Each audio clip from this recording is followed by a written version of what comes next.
My tea has gone cold. Oh well. Now I'm sad. Okay.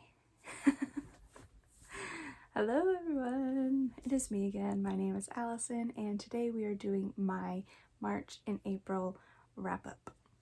A few days late because I was not home last week for most of last week, so I didn't have time to film it.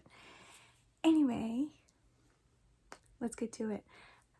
I read a total of 13 books between the 2 months. I read 4 books in March and 9 books in, that's how you do 9 books in April, whatever that month was. Anyway, yeah, so yeah, let's get started. I'm going to be listing all of these in the order in which I read them because that was easiest for me.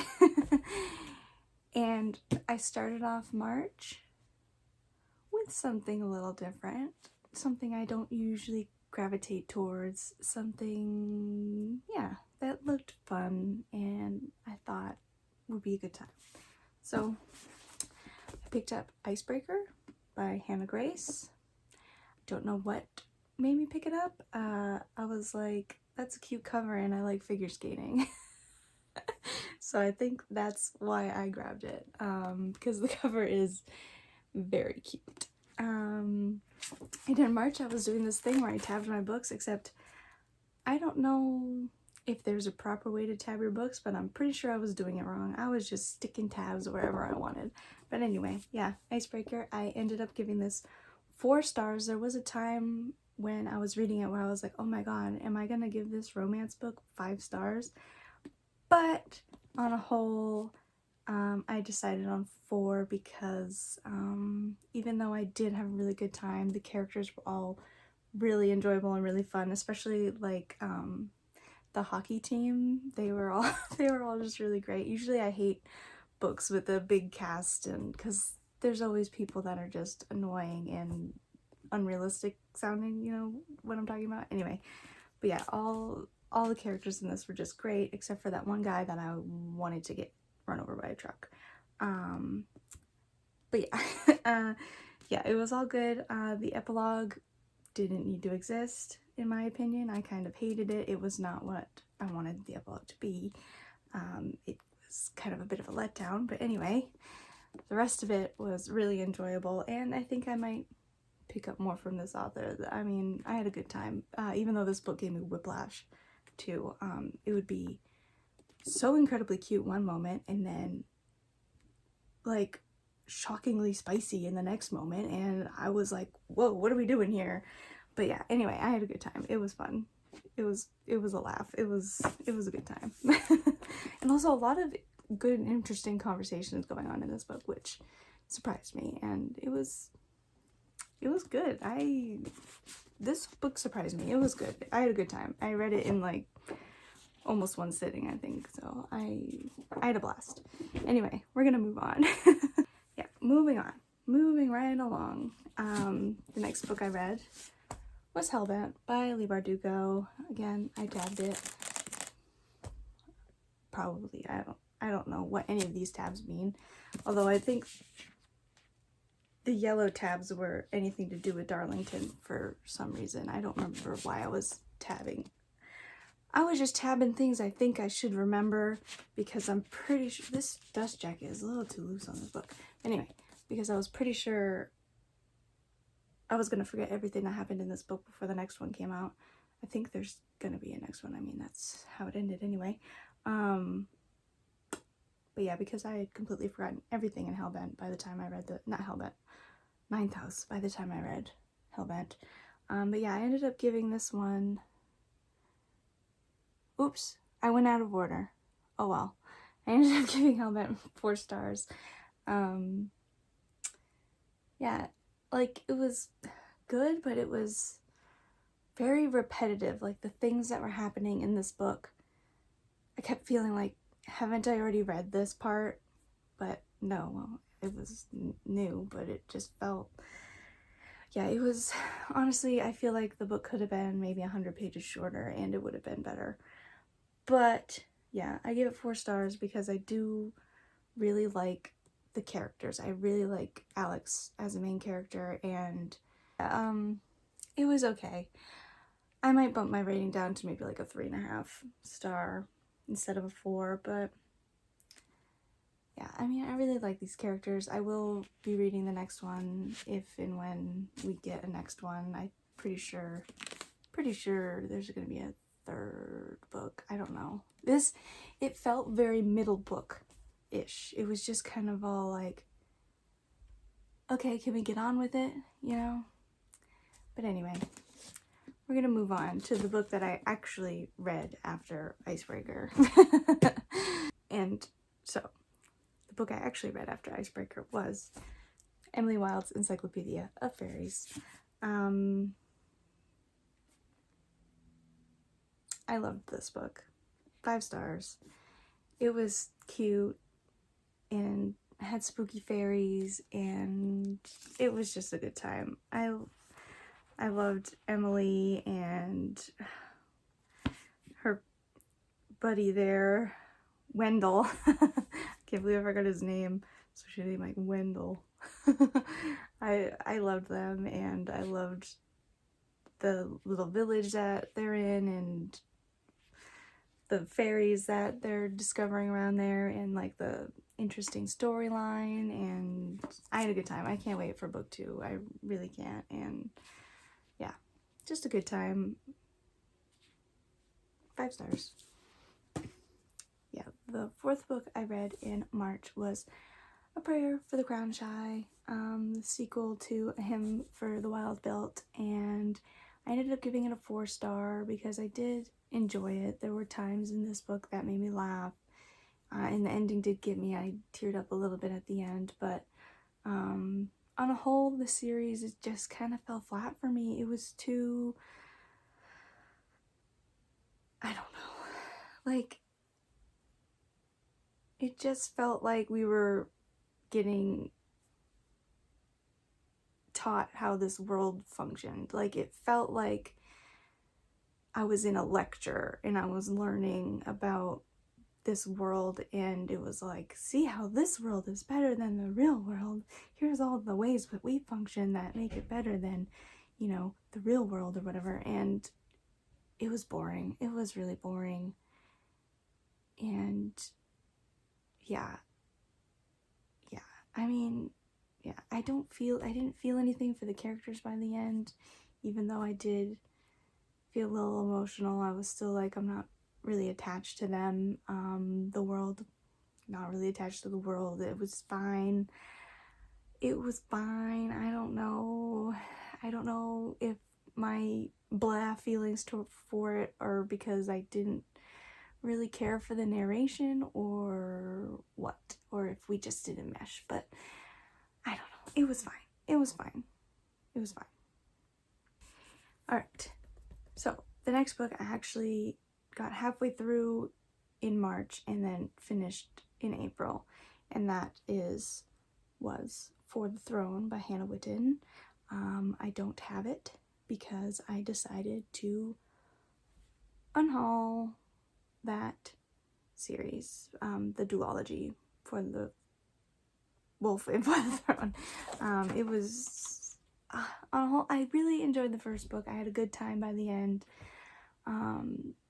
Book 2 was just, it was fine. Reading book 1, Neve's perspective, I don't know if that's how you say her name, but Neve's perspective was my least favorite. I didn't like her, and so going into For the Throne, I was hoping I would like her more, but I didn't end up liking her more, and then For the Throne had less of Red's perspective, and so I was less interested. And also we had a couple other perspectives in For the Throne that I felt like were completely unnecessary and just dragged the story out for longer than it needed to be dragged out. And by the end, I just didn't care. I didn't care anymore. And so yeah, I gave For the Throne 3 stars. I mean, which isn't a bad rating. It just, it was just fine. I still really love the parts with Red and Eamon. I don't know if that's how you say his name, but I really liked their parts in the woods, and it was nice. I didn't like Neve's perspective. Even though it was a little more interesting than it was in the first book, I still didn't like her perspective. And I didn't like the other guy's perspective that was randomly thrown in there at random parts. It's like, I don't care about this guy, especially when he got like so much of the epilogue and then we just got a tiny little bit of Red and Amon in the epilogue, and I was like, excuse me. But anyway, yeah, yeah, it was fine. 3 stars. That's not bad. That's not a bad rating. But anyway, we're gonna move on to something I actually enjoyed. Yeah, so the next book I read in April was Edwin and Bone by T. Kingfisher. I did a little reading vlog of me reading this book because I attempted to read it in a single sitting in one day, and you know, I did that. I did read it in one day, and I really loved it. It was 5 stars. Yeah, I really love this book. I kind of wish I didn't read it in a day because it felt like I had read a 500-page novel by the end of the day. It was just, for a book that's only 240 pages, it just felt so dense. The world felt so rich, and it was so good. The characters were so good. The little fairy tale story that's going on is so good and dark, and just, it was dark, but it also felt cozy, and just, I really loved it. I can't wait to pick up more from T. Kingfisher. This is the first book of hers I've ever read, so I am really excited. I really love this book. I will probably reread it in the future because I just loved it so much. I loved it so much. It was so good. So good. 5 stars. 5 stars. Yeah. It was good. Especially after reading For the Throne, which was just okay. Reading Nettle and Bone was just it was great. It was great. I loved it. Moving on to the next book, which was another okay one for me. Baptism of Fire, the 3rd book in the Witcher saga. I'm sorry, I'm not gonna attempt to pronounce the author's name because I will butcher it no matter how many times I practice. So yeah, 3rd book in the Witcher saga, Baptism of Fire. It was boring. It was just okay. I gave it a 3.5. I don't remember why I didn't just give it a 3, because right now I'm like, it was really boring. I liked some parts of it. Other parts I didn't care about. I don't know why the chapters are so long in these books, but it makes it feel like it drags on forever. But it was fine. Yeah, it was fine. I'm going to continue in the series because I'm committed now. And I want to read all the books before the new season of the show comes out. So, yeah. 3.5. It was fine. It was fine. I mean, there was a moment that made me laugh really hard, but that was it. It was fine.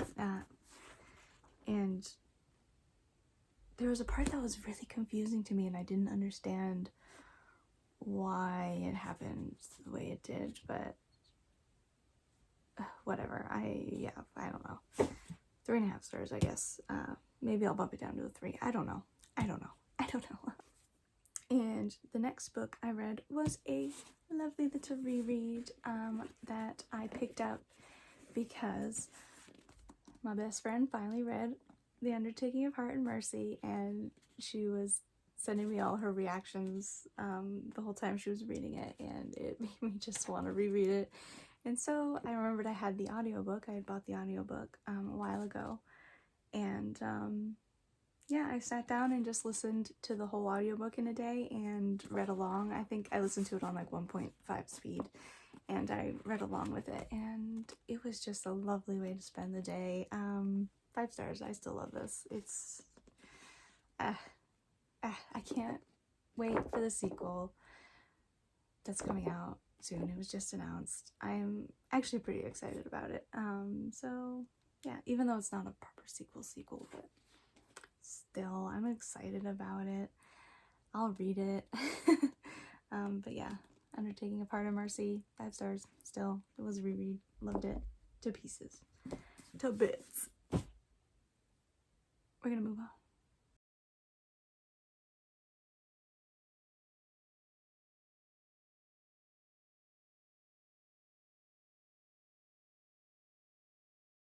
In March, I did read Deep Secret, or I attempted to, for the buzzword readathon challenge, whatever it's called, which the word was secret, so I was rereading Deep Secret by Diana Wynne Jones, and I DNF'd it because it was not as good as I remembered, and I was really bored.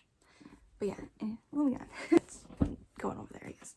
But anyway, yeah, so the next book we're going to talk about is the April buzzword, which was emotions, and so I picked up A Dreadful Splendor, and it was fine. We're following like a medium, I guess that's what they call her, and she gets hired to do a seance at this house, and they're trying to solve a murder, and it was enjoyable, but I figured out the whole mystery within the first, like, I don't know, 100 pages. So I was just waiting for the main character to realize what was going on, and of course she didn't until maybe the last 50 pages, so I was really bored and frustrated most of the time, and yeah, I gave it a 3, which isn't bad because it wasn't a bad book, it's just I was bored because I had already figured everything out, and with a mystery, I want to be surprised at the end, and I wasn't surprised at the end. I was bored. So, yeah, 3 stars. We're gonna move on. Alright, and the next book I read in April was The Last Tale of the Flower Bride by Roshni Chokshi. I'm sorry. I'm so sorry. Okay. Yeah, Last Tale of the Flower Bride.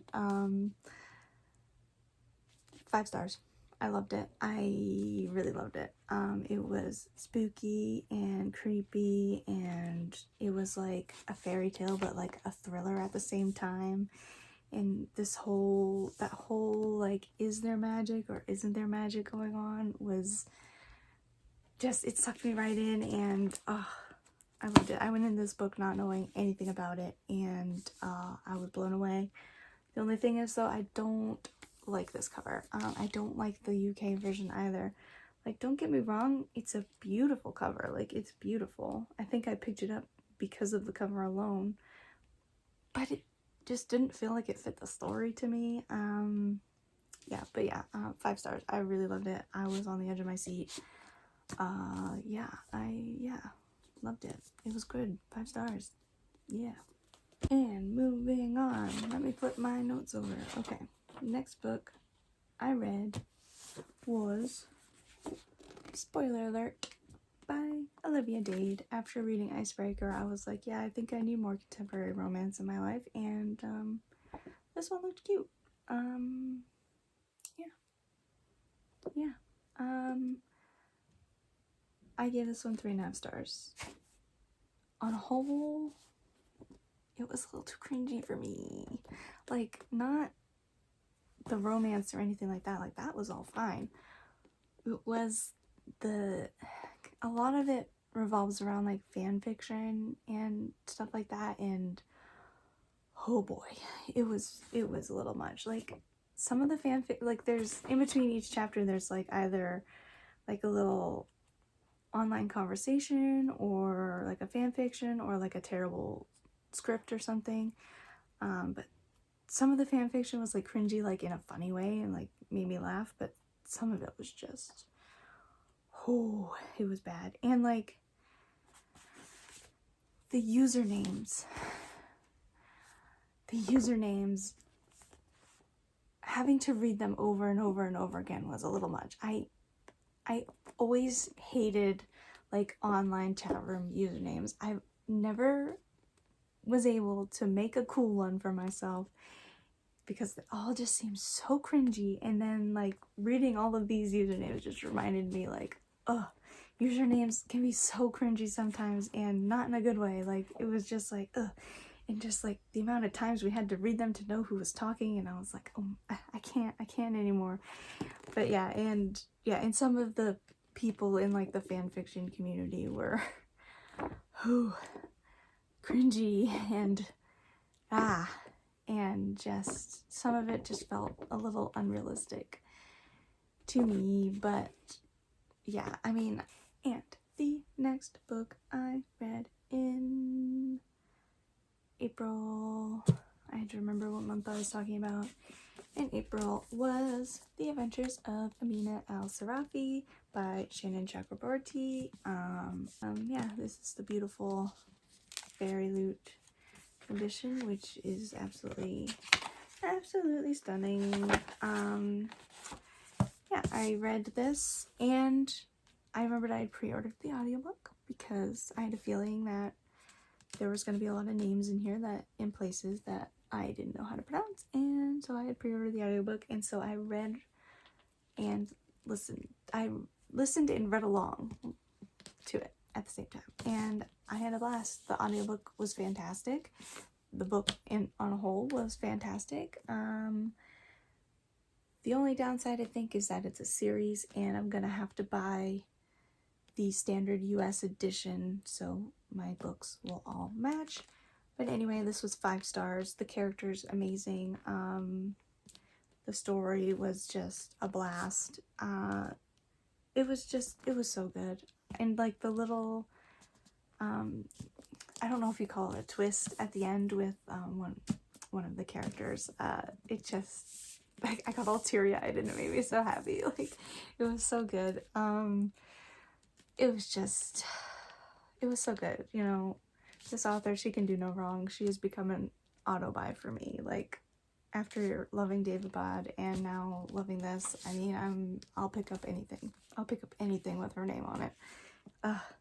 It was so good. I had such a good time. Did not disappoint. I'm happy I have the beautiful Fairy Loot edition because I loved it. I loved it so much. Loved it so much. And the next book, the last book we're going to talk about, last book I read in April. I almost said June.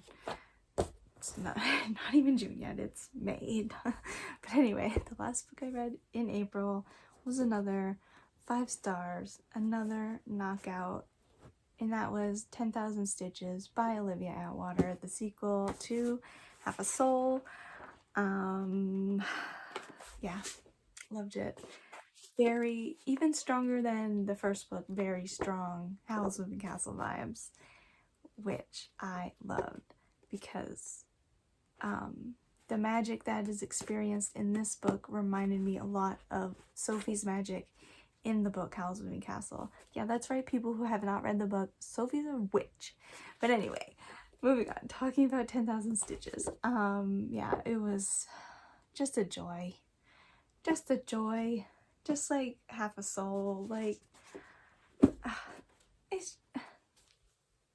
just loved it. I just had such a good time. I need to pick up the next book. My cat just broke into my room. Hi, Tonks. Anyway, I need to pick up the next book in the series. Hopefully I'll do that soon. But anyway, 10,000 Stitches. 10,000 Stitches. 5 stars. I loved it. Yeah, so that was the 13 books I read between March and April. I hope you enjoyed this video. Yeah, leave a like or something. Leave a comment if you want to. Subscribe if you want to. Anyway, leave a like, leave a comment, subscribe if you want. It's always appreciated. Yeah, and I guess that's it. Thank you for watching. I hope you enjoyed my book haul and my reading wrap up, not my book haul. Oh my god, where's my brain? Anyway, I hope you enjoyed the rest of your day. Oh man. Bye, I guess.